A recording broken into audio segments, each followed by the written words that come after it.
सोमनाथ सिर्फ एक मंदिर नहीं, एक मिस्ट्री है। छुपी हुई गुफाएं, खोया हुआ खजाना और एक ऐसी एनर्जी जो आप महसूस कर सकते हैं।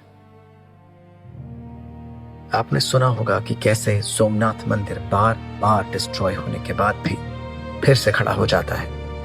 But what if I tell you, इसकी असली कहानी उसके डिस्ट्रक्शन की नहीं है, बल्कि उन सीक्रेट्स की है जो आज भी आपसे छुपे हुए हैं।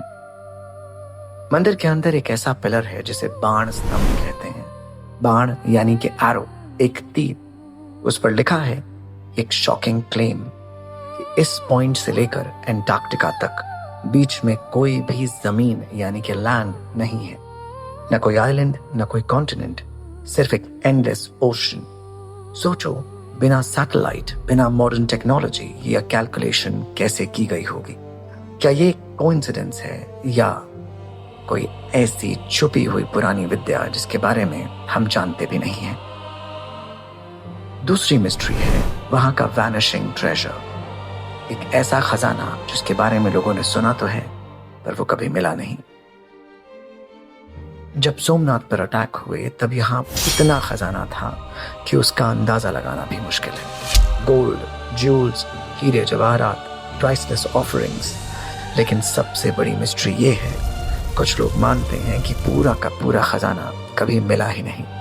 कहानियां कहती हैं कि टेंपल के नीचे कुछ छुपे हुए चेम्बर्स हैं या कुछ ऐसी टनल्स हैं जो सील कर दी गई हैं, और ऐसे राज जो आज तक छुपे हुए हैं कभी सामने नहीं आए। क्या उस खजाने को लूट लिया गया या जानबूझकर छुपा दिया गया? वहां की तीसरी मिस्ट्री है एक ऐसी आवाज जो वहां के सन्नाटे के बीच में आपको सुनाई देती है। कई विजिटर्स एक स्ट्रेंज चीज फील करते हैं। अगर आप कुछ देर बिल्कुल शांत खड़े रहें तो एक हल्की सी वाइब्रेशन महसूस होती है, एक लो हमिंग साउंड। कुछ लोग कहते हैं कि ये सिर्फ समंदर की आवाज है, लेकिन बहुत सारे लोगों का ये मानना है कि ये ज्योतिर्लिंग की एनर्जी है। Something you can not see but definitely feel. चौथी मिस्ट्री है उस मंदिर के अंदर का कॉस्मोस।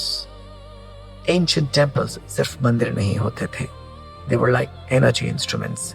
कुछ रिसर्चर्स मानते हैं कि सोमनाथ का स्ट्रक्चर कॉस्मिक अलाइनमेंट के साथ डिजाइन किया गया था, जैसे ये यूनिवर्स की एनर्जी को चैनल करता हो। आर्किटेक्चर या सीक्रेट साइंस, ये समझ पाना बहुत मुश्किल है। The rebuilding that defied empires, सदियों तक बार बार डिस्ट्रॉय होने के बाद भी सोमनाथ को बार बार बनाया जाता रहा है।